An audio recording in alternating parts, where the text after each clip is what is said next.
Salut, bienvenue dans cette petite vidéo tutoriel consacrée à la planification des activités minières dans le logiciel Mineshed. Alors, Mineshed est un puissant logiciel qui a été mis au pied par le groupe Geovia et qui permet, dans une certaine mesure, de construire des scénarios d'exploitation, que ce soit à ciel ouvert ou bien lors des exploitations souterraines.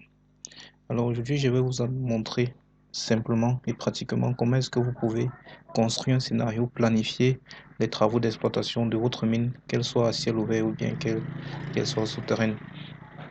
Le travail, la méthodologie est vraiment assez intuitive et facile à exécuter pour peu que l'on sache ce qu'on veut faire et quels sont les objectifs, les délais et les attentes qui ont été fixées par l'entreprise.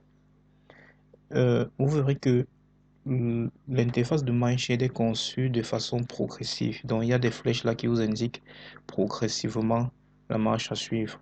Évidemment, vous ne pouvez pas commencer une planification. En fait, vous ne pouvez pas commencer de construire un scénario en partant de la publication des résultats. Donc, forcément, vous allez commencer par définir la géologie, configurer le développement de votre mine, ajouter des étapes, planifier, créer un scénario et ensuite exporter les résultats, les différents résultats. Alors en termes de résultats, vous verrez tout au long de notre série de tutoriels sur Mindshade, vous verrez qu'on peut avoir carrément des résultats graphiques bon, sous forme de un scénario de débitage des différents matériaux, des blocs de matériaux au fur et à mesure que le temps qui a été délimité imparti pour les travaux est en train de s'écouler. On peut avoir des résultats par rapport au au type d'équipement qu'il faudrait avoir avec le temps qui est imparti pour le travail, avec la nature, la qualité de la ressource qu'il faut donc exploiter. Alors je vais créer je vais exécuter quelques tâches et commencer par définir mon modèle géologique. Donc lorsqu'on clique dessus, on a Define Geology et puis on va carrément cliquer pour définir donc la géologie. On a Setup Development, on a un ensemble d'outils également qui s'affichent, qui nous permettent de configurer donc le développement de notre mine. Et puis on a la conception du plan d'exploitation qui nous donne les différentes tâches qui vont être exécutées, les différentes activités, euh, la quantité de matériaux qui va être extraite, un certain nombre de contraintes par rapport à l'activité d'exploitation. On a la création du plan, du scénario d'exploitation proprement dit, et on a le résultat, cette partie qui nous permet d'exporter les différents résultats en termes d'animation vidéo ou bien en termes de résultats sous forme de table Excel et sous forme également des diagrammes de Gantt. Alors, on va créer d'abord, définir la géologie. Ah, autant pour moi. On crée, la première chose à faire lorsqu'on travaille donc avec Mindshade, je l'avais oublié. La première chose, lorsque vous travaillez avec Mindshade, c'est de créer un scénario. Donc, je vais créer un nouveau scénario et que je vais nommer par lui donner un nom précis pour dire tuto Mindshade 1. Et vous verrez qu'on vous donne le choix, on vous donne la possibilité de choisir s'il s'agit d'un plan d'exploitation en surface, dans open pit, d'un plan d'exploitation souterrain underground et ou bien s'il s'agit d'un plan d'exploitation à ciel ouvert et ensuite souterraine. Donc vous avez trois options. La première option c'est à ciel ouvert, la seconde option c'est souterrain, la troisième option c'est à ciel ouvert et ensuite souterrain. Donc pour les cas d'exploitation, on va commencer par les travaux à ciel ouvert et puis en fonction de la nature de la minéralisation du minerai, de sa disposition, de sa position dans la terre, on va poursuivre l'exploitation par une exploitation souterraine. Donc vous avez ces trois options là. Je vais également choisir le dossier dans lequel je vais enregistrer mon projet. Donc, je vais le mettre au niveau du bureau. Au niveau du bureau, dans j'ai tuto Mindshade, voilà.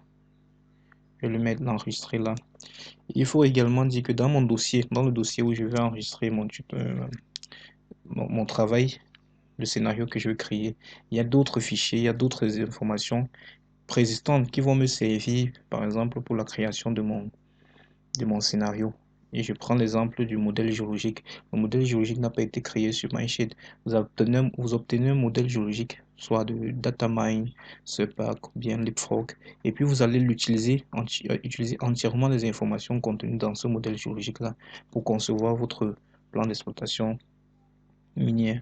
Il y a également les informations par rapport au modèle de la fosse, à la forme de la fosse ou bien à la forme de votre exploitation souterraine qui doivent être également conçues dans les logiciels de dessin assisté par ordinateur tels que Spark par exemple ou bien Datamine, je sais pas trop. Donc vous utilisez des informations qui viennent d'un autre logiciel par rapport au modèle de la fosse, modèle géologique, modèle de votre mine et c'est ces informations-là qui vont donc vous servir dans la création de votre plan d'exploitation. Donc on va simplement cliquer sur créer et puis automatiquement on va nous proposer de d'importer un modèle géologique, de créer un nouveau modèle géologique ou bien simplement de définir un modèle géologique. Alors là, je vais cliquer sur le petit plus. Voilà. Je vais aller plus vite et je vais choisir modèle géologique.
Voilà, une fois que ce travail de manipulation et de configuration est terminé, vous venez de créer de façon très simple votre modèle géologique et vous l'avez intégré sur Mindshade et dès lors vous êtes capable de construire un scénario d'exploitation à ciel ouvert.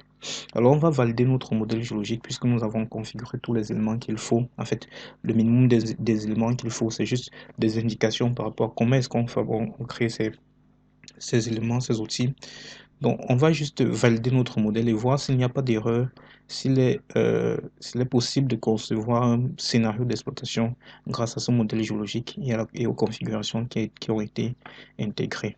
Donc, on clique sur Validate simplement.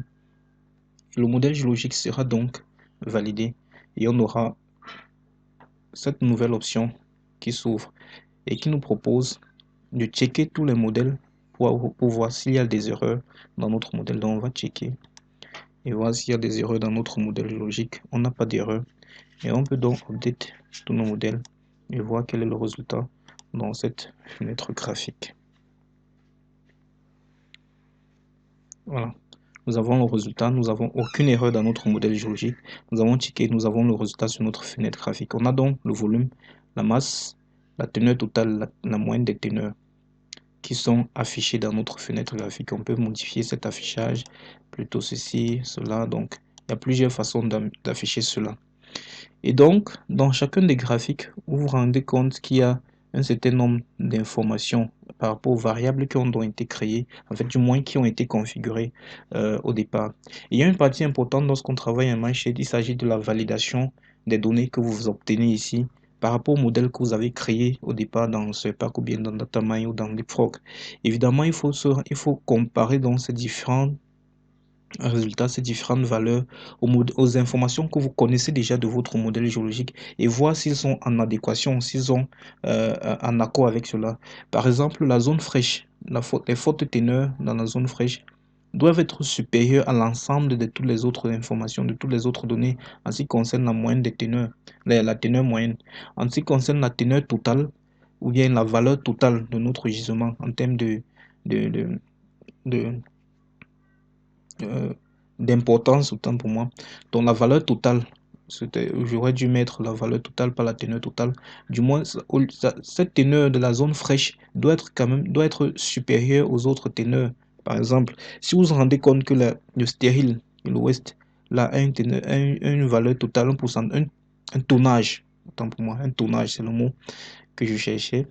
Si vous vous rendez compte qu'il y a que le West, le stérile, a un tonnage qui est très élevé, alors il se pourrait que c'est ce qu'il s'agit donc d'une erreur ici à ce niveau, ce qui est différent de ce que vous avez dans le thème de volume, parce que le volume de votre stérile doit être évidemment supérieur aux autres, ainsi que la masse. Donc, c'était tout pour cette première vidéo. Merci, à bientôt pour la seconde vidéo qui sera consacrée à la validation et la comparaison de ces résultats à ceux que nous avons obtenus dans ce pack avec notre modèle géologique, notre bloc modèle. Merci et à bientôt.